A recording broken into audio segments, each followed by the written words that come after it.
አንድ አባት መቤታችንን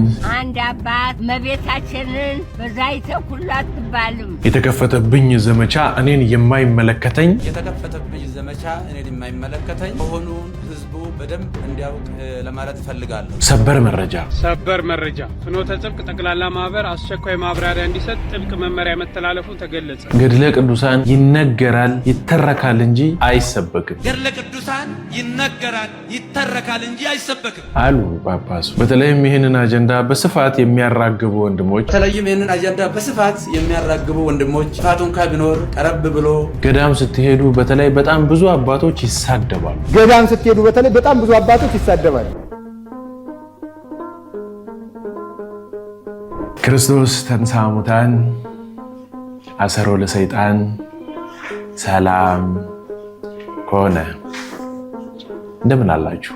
ሰላም ለእናንተ ይሁን። ውድ የተከበራችሁና የተወደዳችሁ የክርስቶስ ቤተሰቦች እንዲሁም ደግሞ የግዕዝ ሚዲያ ቤተሰቦች እንዴት አላችሁልኝ? ሰላም ናችሁ ወይ? ባላችሁበት ሁሉ ነገር ሰላም ነው? ሁሉ ፏፈሽ ነው? ሁሉ አሸወይና ነው? ሁሉ ሸጋ ነው? እግዚአብሔር የተመሰገነ ይሁን። እጅግ በጣም ደህና ነው። ክብሩ ይስፋ መድኃኔዓለም። በእውነት ይህችን ቀን አድርሰው ስላሳየ ነው አለ። ይኸው እኔና እናንተ በየቀኑ እየተገናኘን ነው። ስንት ሰው ግን ስንት ቦታ እንዳለ አስተውሉ። እሺ፣ በሆስፒታል ያሉ በመቃብር የገቡ ስንት ሰዎች አሉ አይደል? የጠፉብን እንደዚሁ ራሱ እና እግዚአብሔር ሁልጊዜ እንድንገናኝ ስለፈቀደልን ልናመሰግነው ይገባል ለማለት ያህል። በነገራችን ላይ እኔ ዲያቆን አቤሜሌክ ነኝ። ወደ እናንተ እንዲህ ያሉ መረጃዎችን እና ሀገራዊ ሃይማኖታዊ የሆኑ ወቅታዊ የሆኑ ጉዳዮችን ሁልጊዜ ዕለት በዕለት ይዤላችሁ የምመጣ ሰው ነኝ። እናንተ ደግሞ አድማጭ ተመልካቾቼ ሰብስክራይብ እያደረጋችሁ የላይክ በተኗንም እየነካችሁ አብራችሁኝ እንድትቆኑ በአክብሮት ተጋብዛችኋለሁ። ብዙ አላወራም፣ ምክንያቱም የያዝኩት ትኩስ ወሬ ነው። ሰበር ዜናም አለኝ። ደስ ብሎኝ ነው የመጣሁት። ስለዚህ የትም መሄድ አትችሉም። ባላችሁበት ቦታ አረፍ ብላችሁ ይህን መርሃ ግብር እንድትሰሙ በአክብሮት ተጋብዛችኋለሁኝ። አንድ መልእክት ያስተላለፈ ልጅ አለ። በደንብ በትኩረት ነው ይህች ነገር የሰማኋትና ደስ ብላኛለች። ቆይ እኔም ላሰማችሁ። ይህን ቪዲዮ የሰራሁት ለኦርቶዶክስ እምነት ተከታዮችና ስዕለ አድኖ ይመለከተኛል ለምትሉ ሁላ ነው ይሄን ነገር የሰራሁት እና ሌሎቻችሁ ስክሮል አድርጋችሁ ማሳለፍ ትችላላችሁ። የኦርቶዶክስ እምነት ተከታይ የሆንክ ግን በስዕለ አድኖ የምታምን ሁላ ይሄንን ነገር እንዳታረግ። በተለይ መኪና ያላችሁ ሰዎች እባካችሁ ስለ ድንግል ማርያም ነው ደመለምናችሁ።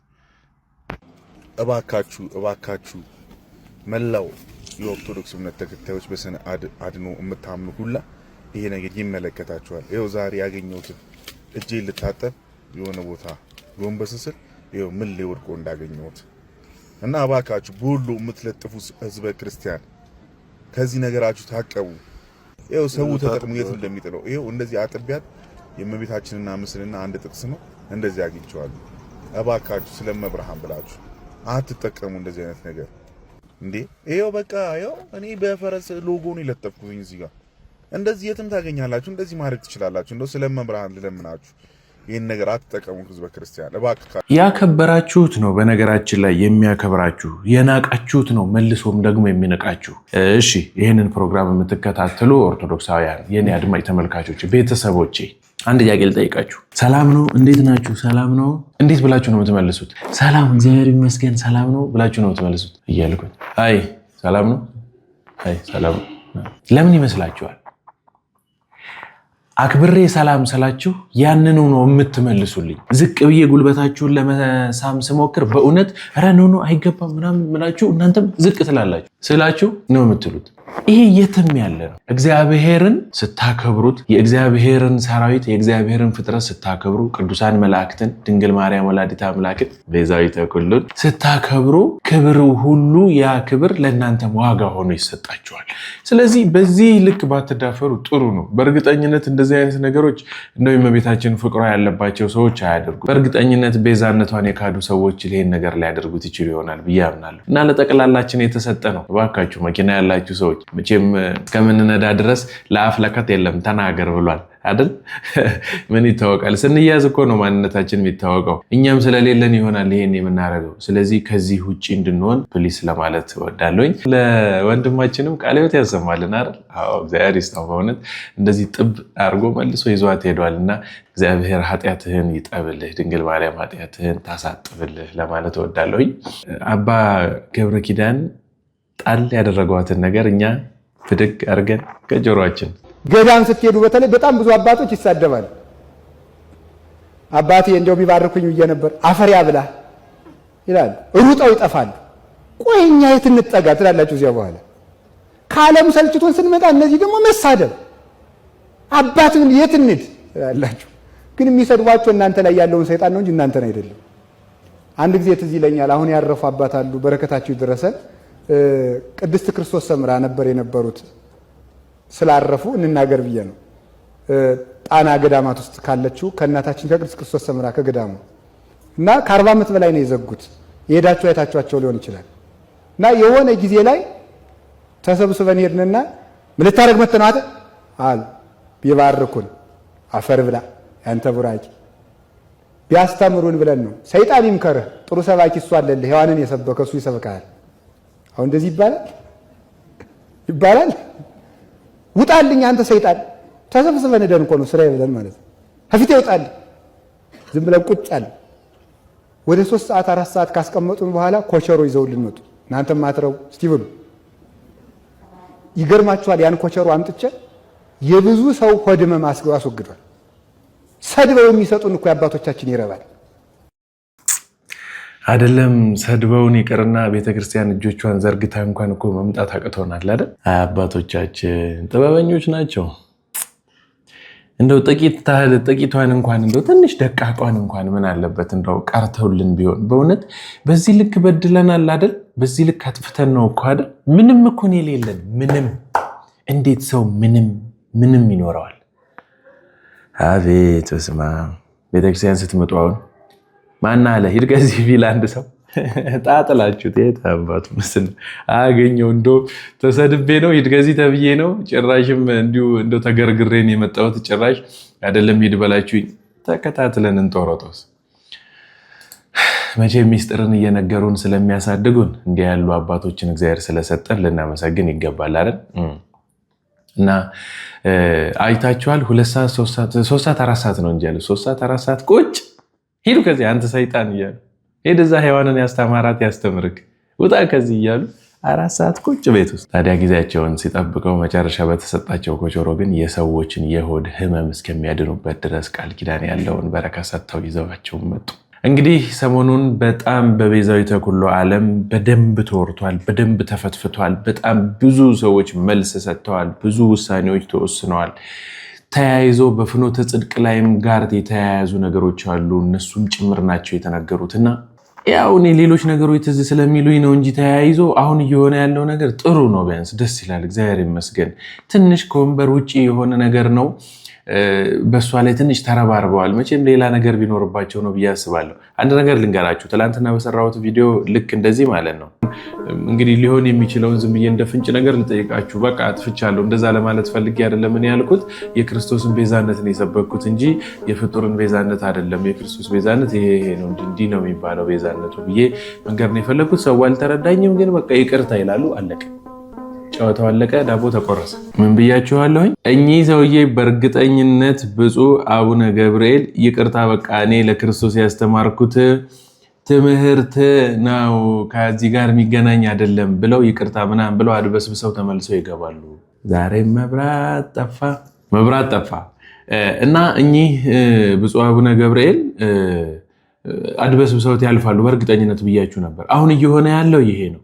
ነገር ግን እኔ በጣም ደስ ያለኝና እንደው ከሳቸው ጥፋት በኋላ ከማጥፋታቸው በኋላ ተያይዞ የመጣ የፍኖተ ጽድቅ ላይ የመጣ ነገር አለ። እኔ እሱን ነገር ነው የወደድኩት በእውነት። ምክንያቱም ይሄ ፍኖተ ጽድቅ ዛሬ የጀመረ አይደለም። እንትና ሄኖክ ኃይሌ የለጠፋትን ጥቂት ጽሑፍ አነብላችኋለሁኝ። ትላንትና ነው ያገኘኋት። እኔ እንኳን ዘግቼ ነው መሰለኝ የደረሰኝ። ሰምታችሁት ሊሆን ይችላል። አነብላችኋለሁኝ ያስቀመጠውን። እጅግ በጣም የቤተ ክርስቲያናችን ነቀርሳ ሆኖ የተቀመጠ ነው ይሄ ፍኖተ ጽድቅ የሚባል።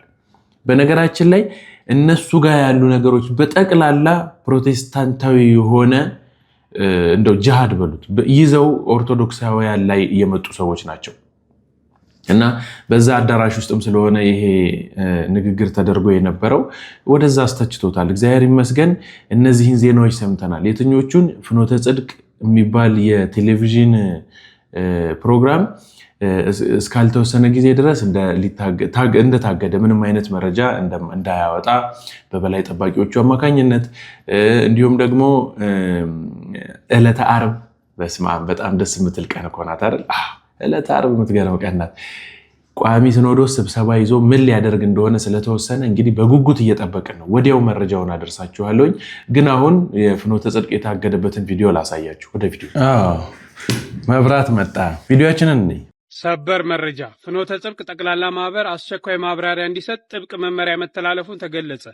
የኢትዮጵያ ኦርቶዶክስ ተዋሕዶ ቤተክርስቲያን የማህበራት ምዝገባ ክትትልና ቁጥጥር መምሪያ ለፍኖተ ጽድቅ ጠቅላላ ማህበር በጻፈው ደብዳቤ ማህበሩ ከተቋቋመበት ዓላማ ውጪ ርቱዕ እምነትን ከስነ ምግባር ጋር ይዞ የሚኖረውን ህዝበ ክርስቲያን ያሳዘነ እናት ቅድስት ቤተክርስቲያናችንን ለጠላት መሳለቂያ እንድትሆን ያደረገ ከቤተ ክርስቲያናችን አስተምሮም ጋር የሚቃረን እመቤታችን ቤዛዊት አይደለችም የሚለውን ጤናማ ያልሆነ ትምህርት ሚያዝያ 10 ቀን 2017 ዓ.ም በማህበሩ ሚዲያ ማስተላለፉን እንደተመለከተ ገልጾ የማህበራት ምዝገባ ክትትልና ቁጥጥር መምሪያ በቅዱስ ሲኖዶስ ምልዓተ ጉባኤ ጸድቆ በተሰጠው ደንብ መሰረት በማህበራት መንፈሳዊ እንቅስቃሴ ዙሪያ ጥያቄ የሚያስነሱ ጉዳዮች ሲፈጠሩ ተገቢውን ክትትልና አስፈላጊ እርምት የመስጠት ኃላፊነት ያለበት በመሆኑ በደብዳቤው ለተጠቀሱት 5 ነጥቦች በማህበሩ በኩል አስቸኳይ ምላሽ እንዲሰጥባቸው በጥብቅ አሳስቧል።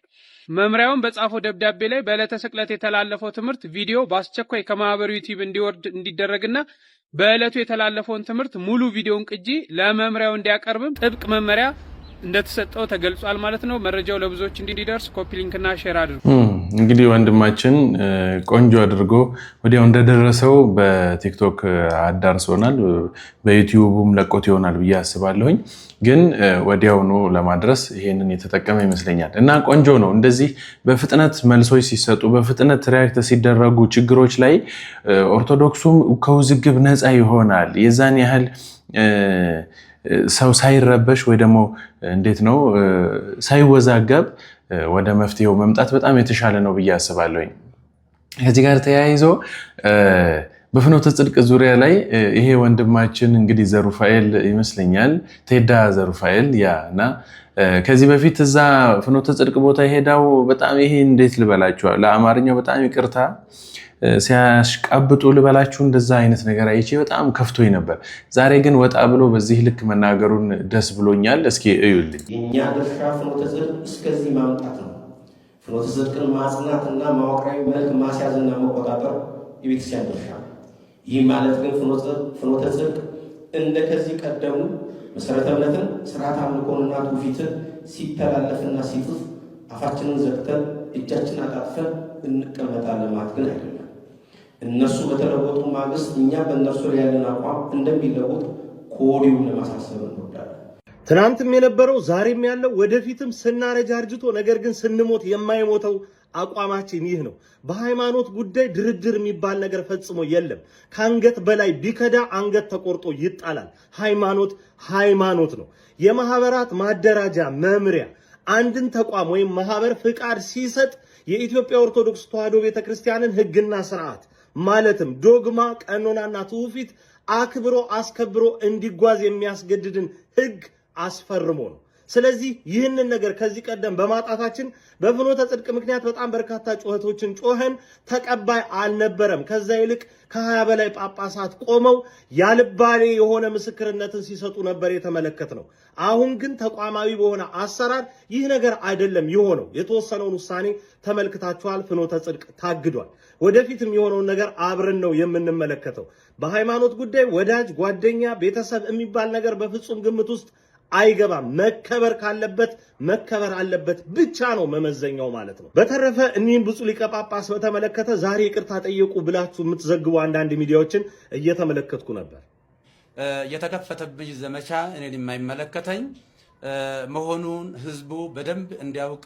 ይቅርታ አጠያየቅ እንደዚህ ነው እንዴ? በእብሪት ተነፋፍቶ ቅድስት ድንግል ማርያምን ቤዛ አይደለችም ብሎ ክዶ ሌላ ነገር ቀባጥሮና የማይሆን አስተምሮን ቀባብቶ ወርዶ እንደዚህ ገዝፎ ሊያውም ጋዜጠኞችን ይቅርታ አጠይቁኝ ብሎ ራስ የፈለጉትን ብቻ ተናግሮ መውረድ በእውነት የይቅርታ አጠያየቅ መንገድ አይደለም። ስለዚህ ብፁዕ አባታችን በእውነት ትልቅ ልጓምና እርምት ያስፈልጋቸዋል። ነገ በ17 ዕለተ ዓርብ ቋሚ ሲኖዶስ በፍጹም ይሄንን የይቅርታ የሚመስል ነገር ግን ያልሆነ ንግግር መነሻ ሊያደርገው ይገባል ብለን አናስብም። ከላይ ጳጳስ እስከታች ምእመን ድረስ የኢትዮጵያ ኦርቶዶክስ ተዋሕዶ ቤተክርስቲያንን ስርዓት ተከትሎ እስካልኖረ ድረስ ሃይማኖተኛ ወይም አማኝ ነው ማለት በፍጹም አይቻልም። የነገው ውሳኔ በእጅጉ ይጣላል። ቴዶ ዘሩፋኤልን ልናመሰግን ይገባል። የኛንም የህዝብ ድምጽ ይዞ መጥቶ ነው በደንብ ያስረዳው። ትክክል ነው። ይህ ቋሚ ሲኖዶስ ይቅርታ ጠይቀው ይሆናል ተብሎ የታሰበበትን አይነት መንገድ በፍጹም በምንም አይነት ምክንያት ታሳቢነት ሊያደርግ አይገባም ብዬ አስባለሁኝ። ምክንያቱ ምንድነው? እንደዚህ አይደለም ይቅርታ የሚጠየቀው ቤዛ አይደለችም ብለው ነው አሁንም የወጡት እንጂ ቤዛዊተ ኩሉ ዓለም ትባላለች የሚል ነገር በይቅርታቸው ላይ የለም። በነገራችን ላይ በጥቂቱ እሳቸው ያወሩትንም ቪዲዮ ደርሶኛል። እስኪ ጥቂት እንያውቀኝ። የተከፈተብኝ ዘመቻ የማይመለከተኝ መሆኑ ህዝቡ በደንብ እንዲያውቅ ለማለት ፈልጋለሁ። እየተሰጠ ያለው በእለቱ የኢየሱስ ክርስቶስ ቤዛነትና አዳኝነት። ስለዚህ ለምንድን ነው ጥላ ቤዛ ይባላል የሚልም ሊቃውንቱ ከሰሞኑ ጀምሮ እሱን እየተነተኑ ከርሟልና በተነተኑ ትንታኔ እያመሰገም የተከዙ በዚህ ጉዳይ ላይ እንዴት ያሉ የዋሃን ቅዱሳን ምዕመናንን ይቅርታ ጠይቃለሁ። ቤተክርስቲያን ደግሞ በዚህ ጉዳይ ስሟ በመነሳቷ ታላቋ ቤተክርስቲያን ይቅርታ ልጠይቃት እወዳለሁ። በመስቀል ላይ ተሰቅሎ በከፈለው ቤዛነት ስም ፍጡር ሊጠራ አይችልም በሚል የሰጠው ትምህርት ብዙ ምዕመናንን አደናግሯል። አውጪ አንዳንድ ሰዎች ቃሉን አጣመው በመተርጎም በመቀስቀስ በማነሳሳት በተለይ ደግሞ ደጋጎች ምዕመናንን በጣም አሳዝኗል። ከእመቤታችን ከቅድስት ማርያም ጋር አንዳንድ ጌታዎችና ጥያቄዎች ስለተፈጠሩ እነዚህን ነገሮች ለማጥራት ያህል ነው። እንግዲህ መንክር ሚዲያ ደግሞ ይህንን መግለጫ በእነሱ በኩል በአምኖ ሚዲያ እና በእነ መንክር ከተሰጠ በኋላ እንግዲህ ራሳቸው መንክር ሚዲያዎች እኛ ፈቅደን ፈልገን አይደለም መግለጫ ልስጣሉ ኖርማሊ እና ግን የፈለጉትን ተናግረው ወረዱ ብሎናል። የራሳቸውን ሊናገሩ የፈለጉትን ብቻ ተናግረው ነው የወረዱት።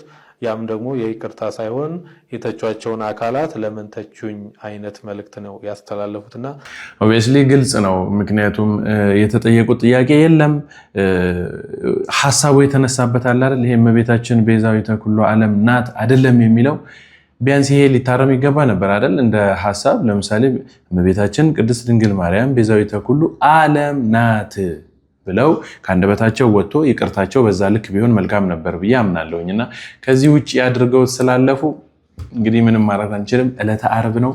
በደንብ አድርገን እንጠብቃለን። ልክ መግለጫው እንደወጣች ወይ ደግሞ ቋሚ ሲኖዶስ የወሰነውን ውሳኔ እንደሰማን ወደ እናንተ አደርሳለሁኝና በዚህ ልክ ነው ተኮፍሰው ወጥተው መግለጫ ለመስጠት የሞከሩት። ታስታውሷቸዋላችሁ። እኛ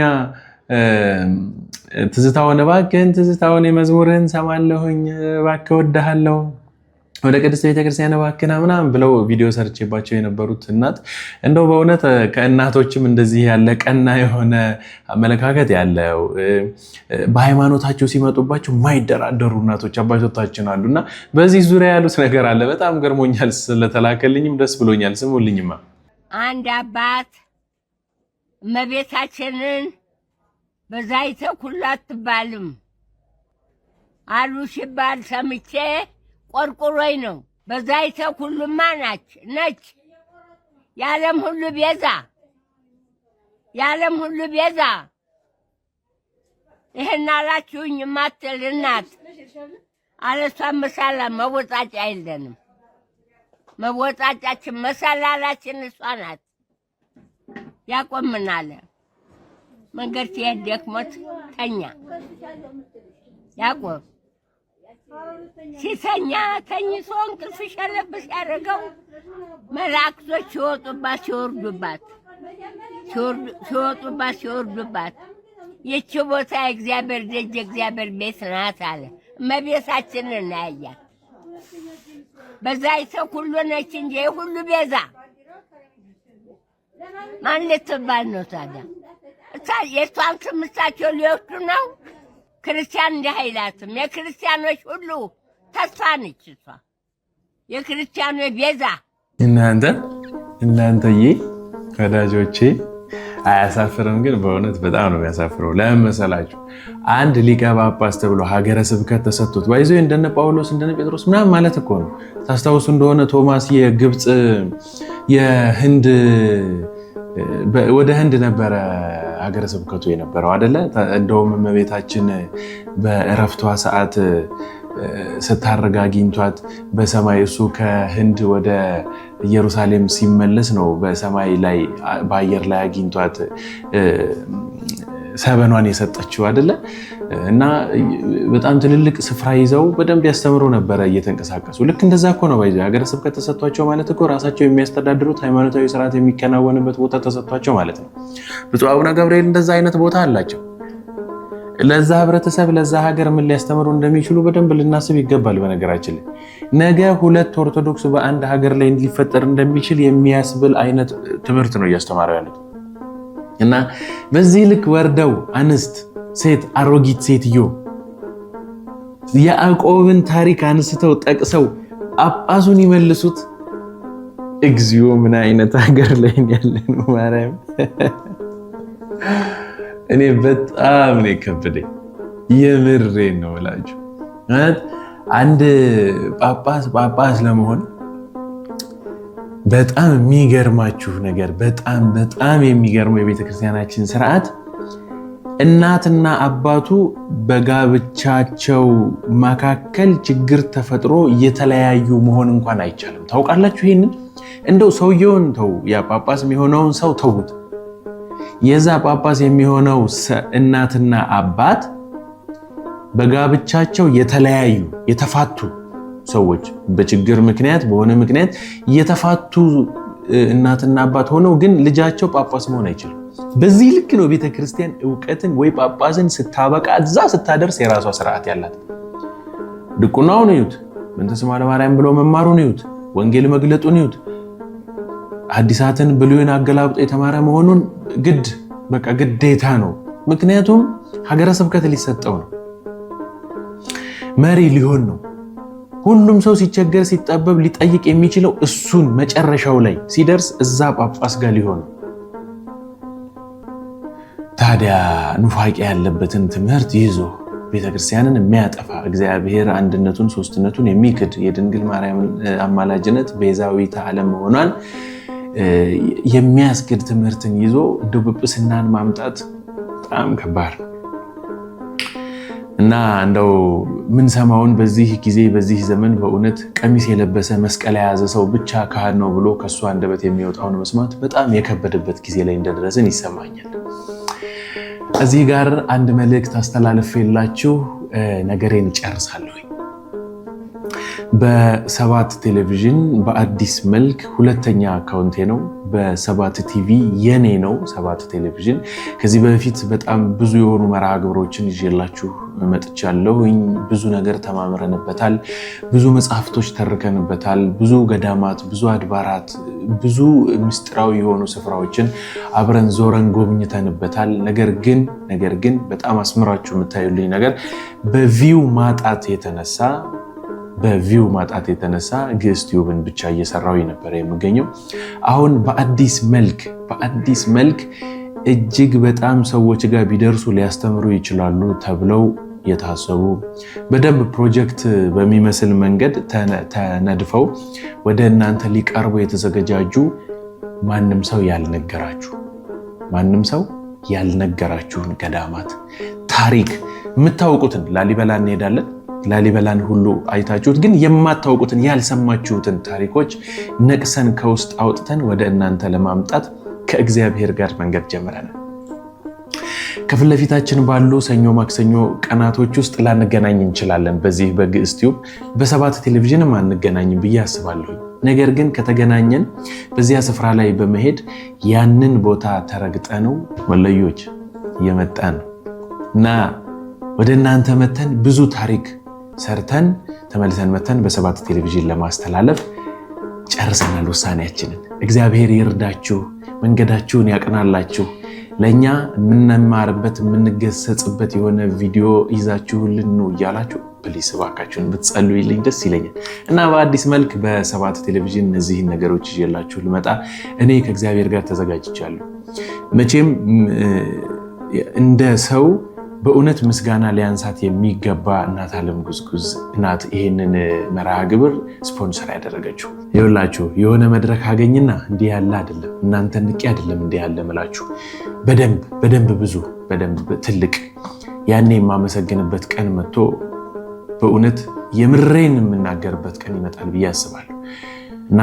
እናት ዓለም ጉዝጉዝ እንዲሁ እንደናንተ በዚሁ በዩቲዩብ ፕላትፎርም የማውቃት እናት ናት። ነገር ግን ሰው ታውቃላችሁ፣ ሰው እግዚአብሔር የፈጠረው ሰው እሱን ሰው ያየውባት ሰው ናት። ሰው ሆነ ያገኘዋት ሰውና ለዛም ነው እናት ዓለም ምላት። እናት ዓለም ስለሆነች ነው፣ ለእኔ ብቻ አይደለም ለሁሉም የምትሆን ማለት ነው። እና ይህንንም ፕሮግራም አሁን ያልኳችሁን በሰባት ቴሌቪዥን የሚተላለፉትን መርሃ ግብሮች እንዲተላለፉ ስፖንሰር ሆናኝ ያወራችኝ እሷ ናት። በአሜሪካ ሀገር ነው የምትኖረው። እሷን አውርቼ የምትሰራበትን ቤት ለማስተዋወቅ እኔ ስላስተዋወቅኩት የሚመጣ ነገር የለም አውቃለሁኝ። ምንም ነገር አላረግም። ግን ሰው ያለውን የሰጠን ፉጋ ይባልም ይባል የለ በቃ እኔ ያለኝ ይሄ ነው። የእሷን ቤት ወይም ደግሞ የምትሰራበትን ወይ ደግሞ ምግብ ቤት እንዳላት አውቃለሁ። ያንን ማስታወቂያ ለመስራት ሞክራለሁ እና በዛ አካባቢ ያላችሁ ሰዎች እንደው ሄዳችሁ ሰላም ብትሏት ቤቷን ብታዩ ምናምን ደስ ይለኛል። ለምን መሰላችሁ?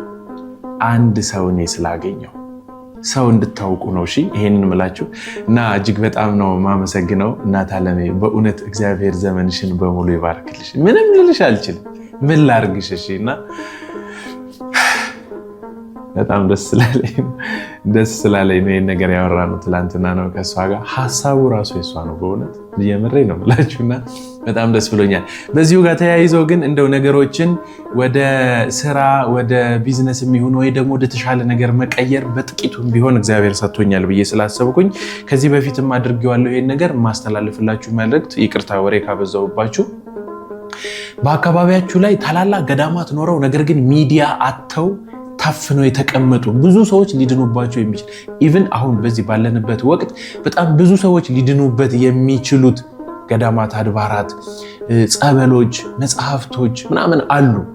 እነዛን ቦታ የምታውቁ ሰዎች በአውሮፓ በአረብ ሀገር የምትኖሩ ሰዎች እኔ ምንም አልፈልግም፣ ግን እንደ ወጪን ብቻ ትራንስፖርቷን ብቻ በእውነት የአልጋ የምግብ ምናምን አልላችሁ ትራንስፖርቴን ብቻ የምትሸፍኑልኝ ከሆነ እዛ ባላችሁኝ ቦታ ላይ በመገኘት ቦታውን ቀርጾ በማምጣት ለመላው ሕዝብ ለማስተላለፍ ዝግጁ ነኝ።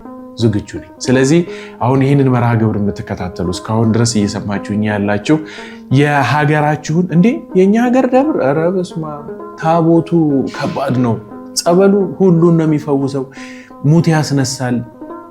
እንደገና ደግሞ ካንሰር ይፈውሳል፣ HIV ያድናል የምትሉ ሰዎች አላችሁ። ደግሞ እንዳለም እናውቃለን፣ በአካልም የምናውቃቸው ስላሉ ማለት ግን ያልተነገረንላቸው ገዳማትና አድባራት አሉ። ይህንን የምትሰሙ በሙሉ እኔን በዚህ ስልክ ቁጥር በቀጥታ በማግኘት ብትደውሉልኝ እኔኑ ታገኙኛላችሁ። እዚህ ሀገር እንዲህ የሚባል ቦታ እከሌ የሚባል ሰው ይቀበላል፣ እዛ ቦታ ሄደ በዚህ ገዳም ላይ ታሪክ ሰርተ ይዘህልና ብትሉኝ ዝግጁ ነኝ፣ አደርግላችኋለሁኝ። ወደዛ ሄዳለሁ፣ ያን ነገር አደርጋለሁ።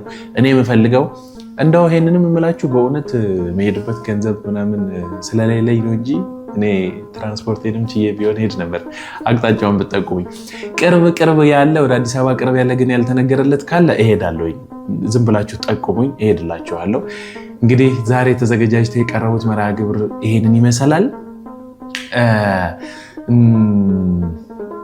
የሲኖዶስን ውሳኔ ለማምጣት በእውነት እኔም ቸኩያለሁኝ። ወደ እናንተ ወዲያው ነው ማመጣላችሁ።